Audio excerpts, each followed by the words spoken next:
नमस्कार मित्रांनो, आपल्या सुनेला त्रास देणाऱ्या सासू सासऱ्याला काय शिक्षा मिळते?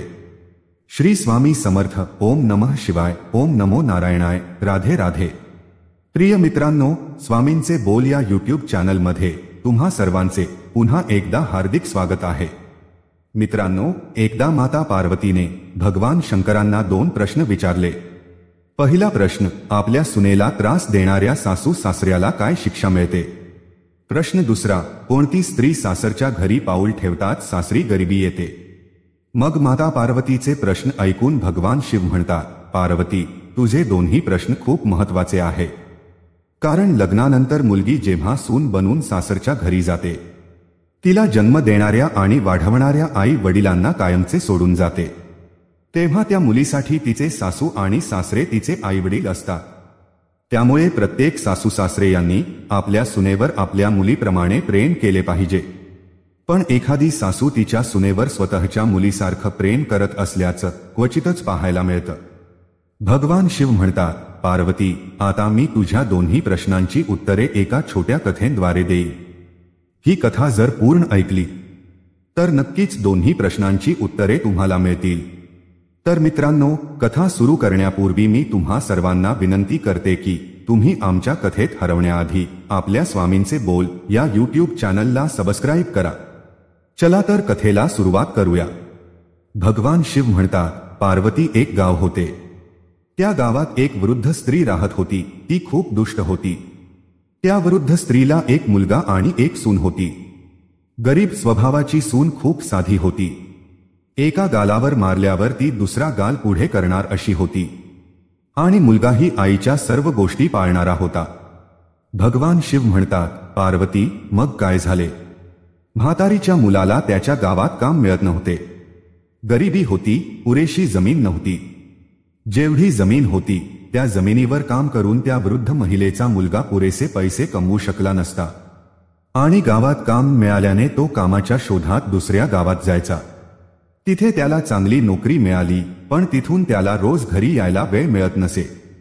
त्याला वर्षातून एकदाच काही दिवसांची रजा मिळत असे. त्यामुळे तो दुसऱ्या शहरात जाऊन काम करत असे आणि तिकडेच राहत असे.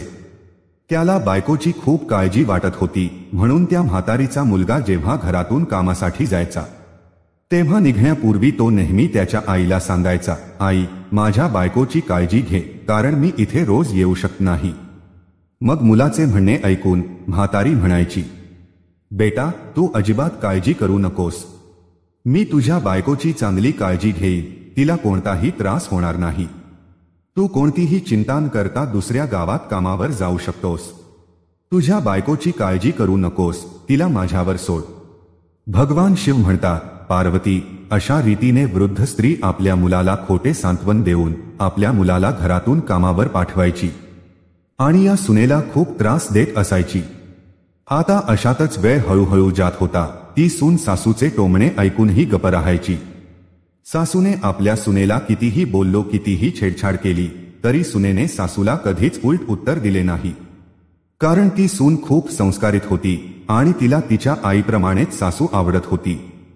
आता असाच हळूहळू वेळ निघून चालला होता. मग एके दिवशी वृद्ध महिलेचा मुलगा रजेवर आला. 2 दिवस तो घरीच राहिला. पण त्याच्या बायकोने त्या वृद्ध महिलेची तक्रार केली नाही. मग रजा संपल्यावर म्हातारीचा मुलगा पुन्हा कामाला जायला निघतो. तेव्हा जाण्यापूर्वी तो आईला म्हणतो, आई, माझ्या बायकोची काळजी घे, मी तिच्यावर खूप प्रेम करो. मग आपल्या मुलाचे म्हणणे ऐकून म्हातारी म्हणाली, ठीक आहे बेटा, काळजी करू नकोस. मी तुझ्या बायकोची खूप काळजी घेते आणि नेहमीच घेत राहील, कारण ती माझी सूनच नाही तर माझी मुलगी सुद्धा आहे. भगवान शिव म्हणतात, पार्वती, मुलगा घरातून निघून गेल्यावर आता म्हातारी आईची राजवट होती. आता ती आपल्या सुनेचा जमेल तसा त्रास देऊन तिला घरची आणि शेतीची सर्व कामे करायला लावते. सकाळी लवकर उठवते, जेवण शिजवणे, भांडी धुणे, पाणी भरणे इत्यादी कामे करून घेत होती. त्यानंतर काही वेळाती तिला जळणासाठी लाकूड आणण्यासाठी जंगलात पाठवते किंवा तिला शेतीची कामे करायला पाठवते. ती तिला दिवसभर बैलासारखं काम करायला लावते. तिला विश्रांतीसाठी थोडा वेळही देत नाही. शिवाय ती तिला योग्य आहारही देत नाही. रोज तिला शेळी भाकरी देते. भगवान शिव म्हणतात, पार्वती, ती गरीब सून हे सर्व शांतपणे सहन करते, पण त्या बदल्यात सासूला कधीच उत्तर देत नाही. म्हातारी बाई तिला जे करायला सांगते ते ती करायची. ती कधीच नाही म्हणत नव्हती. म्हातारीची सगळी कामे ती सांगितल्याबरोबर करते, पण तरीही वृद्ध महिलेला आपल्या सुनेची कीव येत नाही. आणि तरीही ती तिच्या नवऱ्याला कधीच काही सांगत नाही की सासू आम्हाला खूप त्रास देते. कारण घरात संकट यावे, भांडण व्हावे आणि दुसऱ्या गावी कामाला गेलेल्या नवऱ्यालाही काळजीने ग्रासावे असे तिला वाटत नाही. भगवान शिव म्हणतात, पार्वती, असेच दिवस जातात. आणि एके दिवशी सासूला कळते की तिची सून गरोदर आहे. त्यामुळे ती अस्वस्थ होते. तिला वाटते की माझा मुलगा एकटाच कमावतो, त्यावर अजून एका मुलाला खायला अजून एक तोंड असेल व मुलाच्या जन्मानंतर सून त्याला सांभाळण्यासाठी कोणतेही काम करणार नाही. सर्व कामे मलाच करावी लागतील. भगवान शिव म्हणतात, पार्वती, म्हातारी आपल्या सुनेबद्दल असा विचार करते. आपल्या घरी मुलगा किंवा मुलगी लवकर यावी अशी प्रत्येक सासूची इच्छा असते, पण या म्हातारीच असं आहे की आमच्या सुनेला एकही मूल होऊ द्यायचं नाही. कारण घरात मुला आले तर सून मुलाचा विचार करण्यात व्यस्त होईल आणि घरची कामे करणार नाही असा तिचा विचार आहे. मग मला सर्व कामे करावी लागतील. भगवान शिव म्हणतात, पार्वती, आता जेव्हा त्या वृद्ध स्त्रीला समजले की तिची सून गरोदर आहे, तेव्हा ती वृद्ध स्त्री आपल्या सुनेला पूर्वीपेक्षा जास्त त्रास देऊ लागते. तिची सून सुसंस्कृत होती. सासूने तिला जे काही काम करायला सांगितले ते ती मूकपणे करत राहिली. अशातच काही महिने निघून जातात. मग 9 महिने पूर्ण झाल्यावर सुनेच्या प्रसूतीची वेळ जवळ येते. तिच्या पोटात दुखू लागते. वेदनेने व्याकुळ झालेली सून तिच्या सासूला म्हणते, आई, माझ्या प्रसूतीची वेळ जवळ आली आहे असे वाटते. तुम्ही पटकन एखाद्या सुईणबाईला बोलवा. यावर सासू म्हणते की सुईणबाईची काहीच गरज नाही. मी तुला लिंबू देईन, हे लिंबू घे आणि दूर जंगलात जा आणि हे लिंबू खा, तुझी प्रसूती होईल. पण माझी एक गोष्ट नीट ऐक, जर तू मुलाला जन्म दिलास तरच त्याला घरी आण, आणि जर मुलगी असेल तर तिला घरी आणू नको. भगवान शिव म्हणतात, पार्वती, गरीब सून तिच्या सासूने दाखवलेल्या मार्गावर चालते आणि लिंबू घेऊन त्या जंगलात जाते.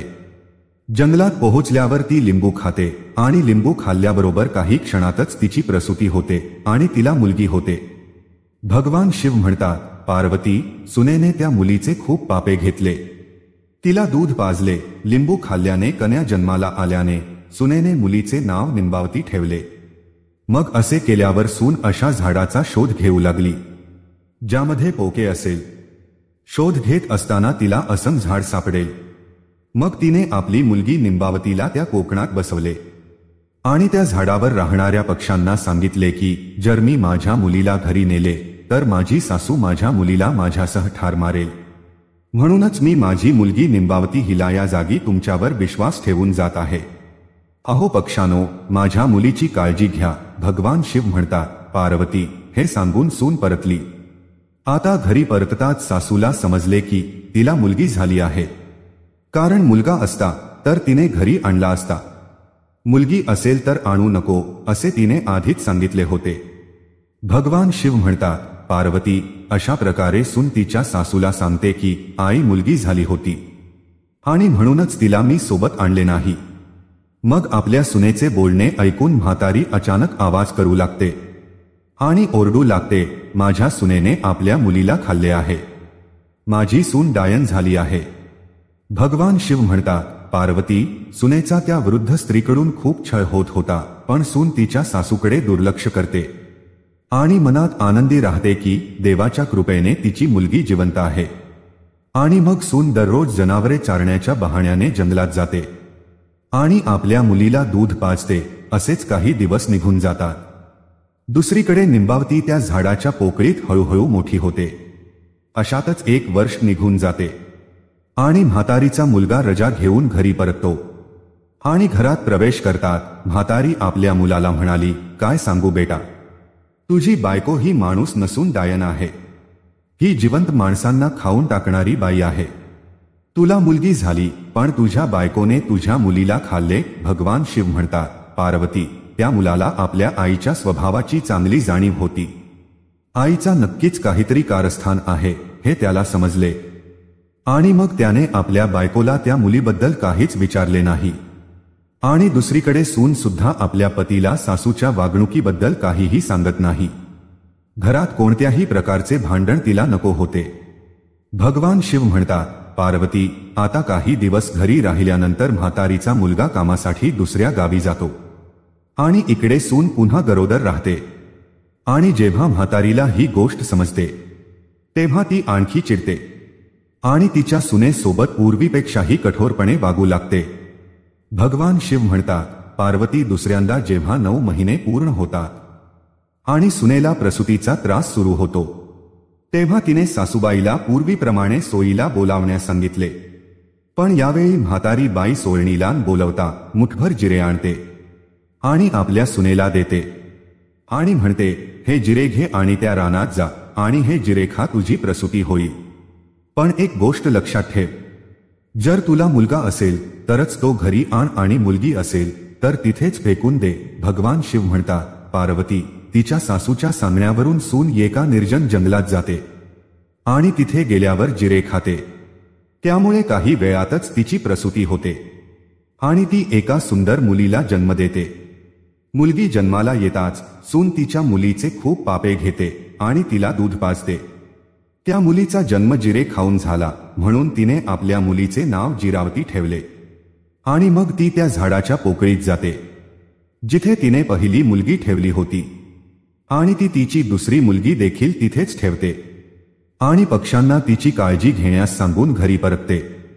दुसरीकडे आपल्या सोन्याच्या घरी पोहोचता ती वृद्ध महिला पूर्वीपेक्षाही जोरात ओरडली आणि गावकऱ्यांना सांगते की यावेळी तिच्या सुनेने आपल्या मुलीला खाल्ले आहे. ती एक डायन आहे. पण यावेळी ही सून सासूच्या ओरडण्याकडे दुर्लक्ष करते आणि म्हातारी काय म्हणते याकडे गावकरीही लक्ष देत नाही. भगवान शिव म्हणतात, पार्वती, आता काही दिवसांनी आणखी 1 वर्ष संपते. त्यानंतर तिचा मुलगा घरी परतला तर मुलगा घरी येतात ती म्हातारी पूर्वीप्रमाणेच आपल्या सोनेबद्दल मुलाला म्हणते की, बेटा, यावेळी तुझ्या बायकोने मुलीला जन्म दिला आणि ती जन्माला येतात तिने आपल्या मुलीला मारले. ती एक डायन आहे, खूप मोठी डायन आहे. भगवान शिव म्हणतात, पार्वती, म्हातारी स्त्रीचे असे ऐकून तिचा मुलगा गप्प राहतो आणि आपल्या आईला काही बोलत नाही आणि दुसरीकडे तो आपल्या पत्नीलाही काही विचारत नाही. त्यानंतर काही दिवस घरी राहिल्यानंतर पुन्हा कामावर गेल्यावर सून तिसऱ्यांदा गरोदर राहते. भगवान शिव म्हणतात, पार्वती, यावेळीही पूर्वीप्रमाणेच घडते. यावेळी म्हातारी बाई तिच्या सुनेला एक आंबा देते आणि सून तो आंबा घेऊन त्याच जंगलात जाऊन खाते.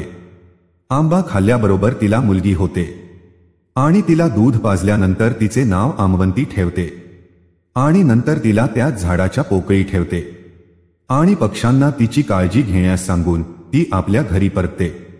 भगवान शिव म्हणतात, पार्वती, आता म्हातारी गावात घरोघरी जाऊन तिच्या सुनेबद्दल सांगत असते. पण सून सासूच्या एका शब्दाचीही दखल घेत नाही आणि तिच्या बोलण्याकडे दुर्लक्ष करते. पण ती म्हातारी गावात जाऊन ओरडून सांगते की आमच्या मुलाची बायको डायन आहे, तिने 3 मुली मारल्या आहे. भगवान शिव म्हणतात, पार्वती, म्हातारी ज्या प्रकारे सांगत आहे त्यामुळे लोकांनाही वाटू लागते की तिची सून खरंच मुलांना खाणारी डायन आहे. त्यामुळे भीतीपोटी लोक आपल्या मुलांना घरात कोंडून ठेवतात.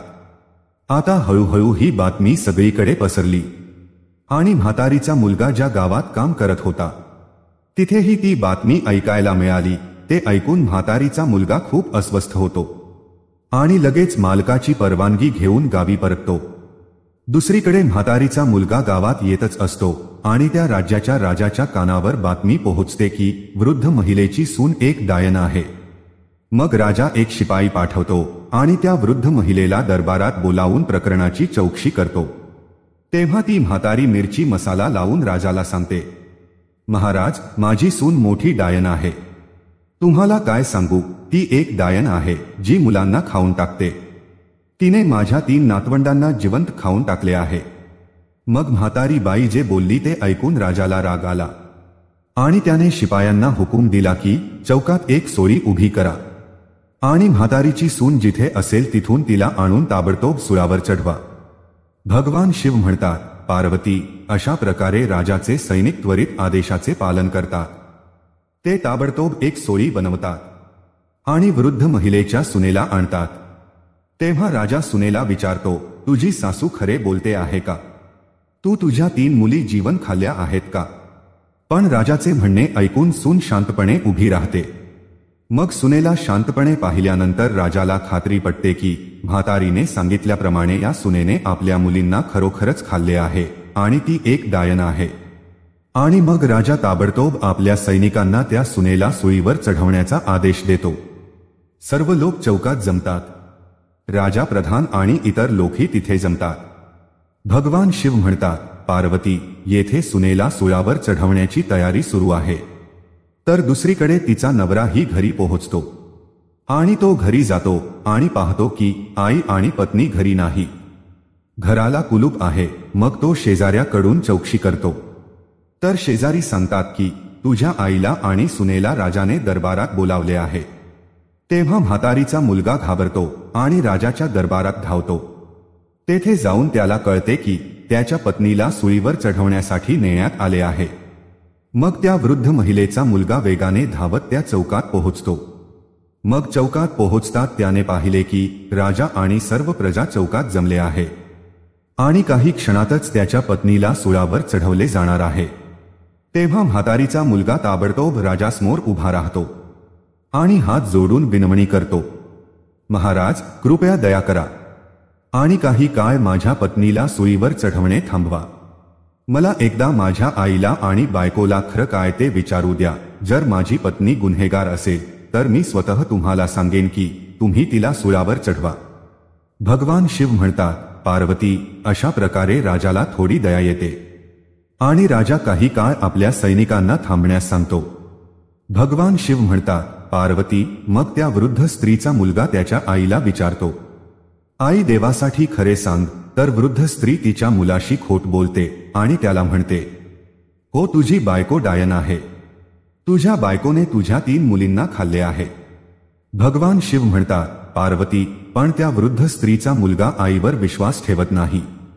कारण त्याला माहीत होत की त्याची बायको खूप चांगली आहे, सुसंस्कृत आहे. ती कधी खोट बोलत नाही हे त्याला माहीत होतं. ती आईची खूप सेवा करते. आपल्या मुलांना पाहण्यासाठी ती रात्रंदिवस तळमळत असते. मग अशी आई आपल्या मुलांना खाऊन डायन कशी होईल? मग असा विचार करून म्हातारीचा मुलगा आपल्या बायकोला शपथ देतो आणि विचारतो, मला खरं सांग, माझ्याशी खोट बोलू नकोस. भगवान शिव म्हणतात, पार्वती, अशा प्रकारे त्या वृद्ध स्त्रीच्या मुलाची पत्नी आपल्या पतीला सुरुवातीपासून शेवटपर्यंत सर्व काही सांगते. पण तिचे म्हणणे सत्य मानायला कोणी तयार नव्हते. तर ती म्हणते, सत्य काय आहे ते तुम्ही स्वतःच्या डोळ्यांनी पहा. आणि ती आपल्या मुलींना प्रेमाने हाक मारते, निंबावती, माझे प्रिय कने, संकटात माझे रक्षण कर. जिरावंती, माझी कन्या, संकटात माझे रक्षण कर. आंबवंती, संकटात माझे रक्षण कर. भगवान शिव म्हणतात, पार्वती, आपल्या 3ही मुलींना आईचा आवाज येताच तिच्या 3ही मुली जंगलातून धावत येतात आणि आईला घटमिठी मारतात. त्यानंतर त्या 3 मुलींना पाहिल्यानंतर त्या वृद्ध महिलेच्या मुलाला सत्य कळते. दुसरीकडे राजालाही कळते आणि सर्व प्रजेलाही सत्य कळते. भगवान शिव म्हणतात, पार्वती, तेव्हा राजा खूपच संतापतो आणि म्हातारीला विचारतो, सांग, सत्य काय आहे? राजाचा राग पाहून वृद्ध स्त्री थरथर कापते. ती राजाला सत्य सांगते आणि नंतर सत्य कळल्यावर राजा त्या वृद्ध स्त्रीला सुळावर चढवून सुनेला सोडण्याचा आदेश देतो. आणि दुसरीकडे सुनेचे संस्कार पाहून राजाला खूप आनंद होतो. राजा त्या सुनेला आणि त्या म्हातारीच्या मुलाला म्हणतो, आज नंतर तुला दुसऱ्या गावात जाण्याची गरज नाही. मी तुला या गावात काम देईन. तू आपल्याच गावात तुझ्या बायको मुलींसह सुखाने राहा. भगवान शिव म्हणतात, पार्वती, तेव्हा म्हातारीचा मुलगा हात जोडून राजाला म्हणतो, महाराज, तुमची खूप कृपा झाली. आणि त्यानंतर वृद्ध महिलेचा मुलगा पत्नी आणि 3 मुलींचा घरी घेऊन येतो. भगवान शिव म्हणतात, पार्वती, ती सून लक्ष्मीची खूप मोठी उपासक होती. आणि मग पती आणि तिच्या 3 मुलींचा घरी आल्यावर ती लक्ष्मीचे स्मरण करून रात्री झोपी जाते. तर दुसरीकडे लक्ष्मी रात्री त्या सुनेच्या स्वप्नात येते आणि म्हणते, बेटी, आजपर्यंत तू तुझे आयुष्य गरिबीत घालवले आहेस. पण काळजी करू नकोस, आज मी तुला सांगेन तुझ्या आयुष्यात गरिबी का आली.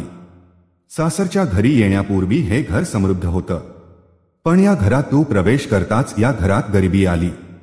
शेवटी यामागे कारण काय होते? भगवान शिव म्हणतात, पार्वती, लक्ष्मी त्या सुनेला म्हणते, कन्या सून म्हणून जेव्हा मुलगी लग्नानंतर सासरच्या घरी जाते तेव्हा ती 3 गोष्टी सोबत घेऊन तिच्या सासरच्या घरी जाते. त्यामुळे घरात गरिबी येते. कोणत्याही मुलीने लग्नानंतर आई वडिलांच्या घरातून या 3 गोष्टी कधीच सासरच्या घरी नेऊ नयेत. पहिला स्टोव, चूल किंवा शेगडी. लग्नानंतर स्वयंपाक विधी असतो.